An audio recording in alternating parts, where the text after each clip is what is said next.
সম্মানিত দর্শক মন্ডলী, প্রকৃতি জানালা থেকে আমি মিলন কৃষ্ণ বলে আপনাদের আবারও স্বাগত। আমি চলে আসছি কিন্তু একেবারে এটা কি জায়গা, পাথরঘাটা,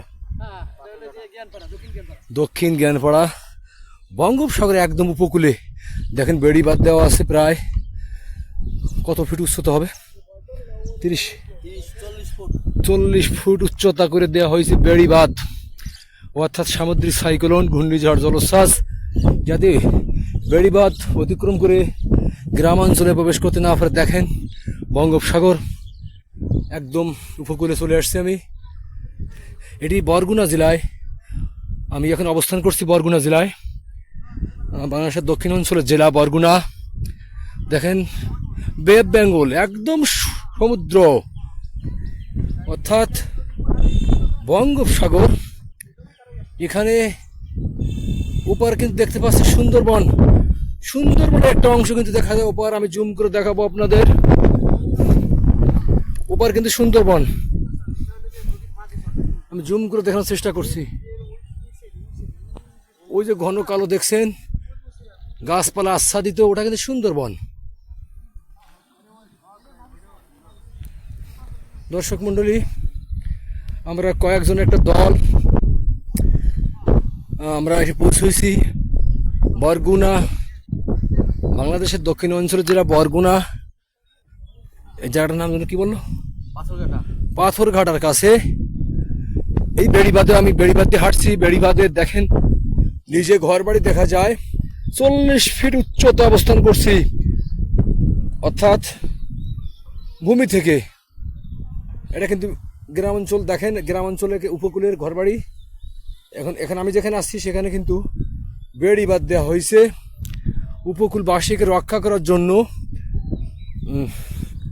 এটা দেখেন, দেখুন সমুদ্রের ছোট ছোট ডিঙ্গি নৌকা, এগুলো মাছ ধরার জন্য সমুদ্রে যায়।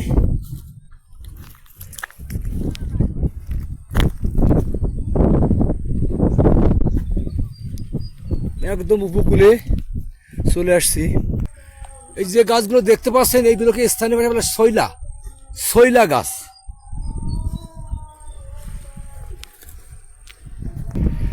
দর্শক মন্ডলী, আমি একদম কিনারে দাঁড়িয়েছি বঙ্গোপসাগরের। এটি বরগুনা জেলায়, বাংলাদেশের দক্ষিণ অঞ্চলের জেলা। দেখেন বঙ্গোপসাগরের ঢেউ কিন্তু আপনার দেখানোর চেষ্টা করছি। একেবারে কূলে দাঁড়িয়ে আছি আমি।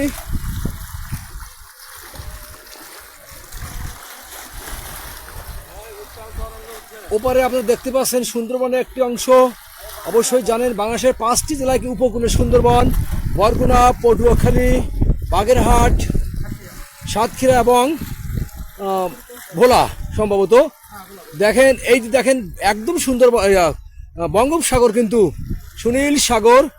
আর ওপারে যে দিগন্ত বিস্তৃত বনভূমি দেখতে পাচ্ছেন, ওটা কিন্তু সুন্দরবন। আমি বহুবার বলেছি, এর একটি শাখা কিন্তু এদিকে চলে গেছে। দেখেন সমুদ্রের একেবারে পুঞ্জীভূত ঢেউগুলো আছড়ে পড়ছে তীরে। এদিকে যতদূর দৃষ্টি যায় শুধু পানি, পানি এবং পানি। পানি ছাড়া কিন্তু এখানে কিছু নেই। আমি দূর দিগন্তে কিছু ট্রলার দেখতে পাচ্ছি, মাছ ধরার কাজে ব্যবহৃত হচ্ছে। সাধারণত ওরা সাগর থেকে ইলিশ মাছ সংগ্রহ করে।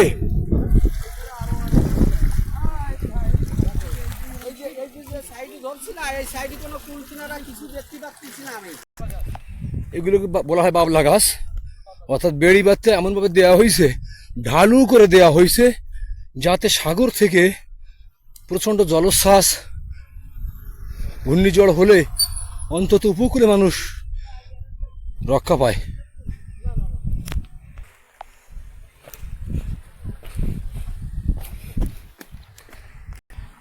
আমি কিন্তু আরো উপকূলে চলে আসছি আপনাদের দেখানোর জন্য। দেখেন সুনীল সাগর, বে অফ বেঙ্গল, যার ইংরেজি নামকরণ বঙ্গোপসাগর। এটি এখন অবস্থান করছি দক্ষিণ অঞ্চলের জেলা বরগুনা। বরগুনা জেলার এটা কোন উপজেলা? পাথরঘাটা উপজেলার কোন গ্রাম?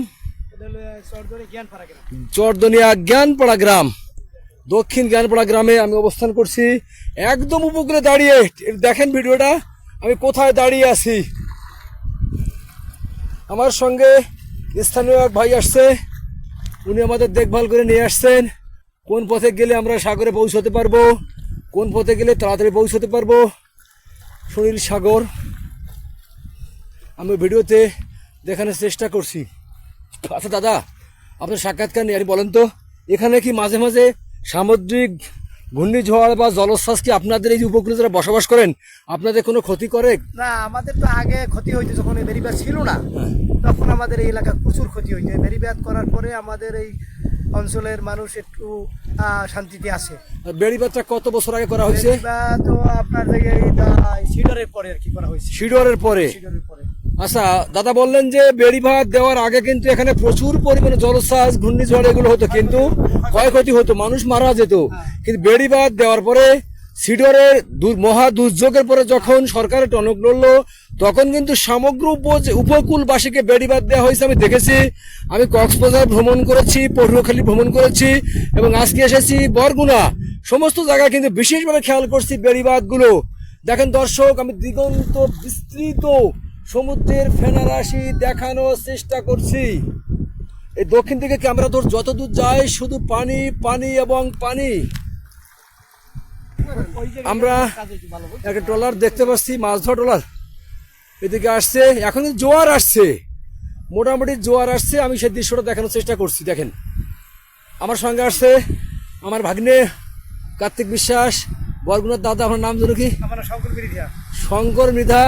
আসছে আমার গুরুদেব সদানন্দ ঠাকুর, আরো আসছে গোপালগঞ্জ থেকে গোবিন্দ বিশ্বাস।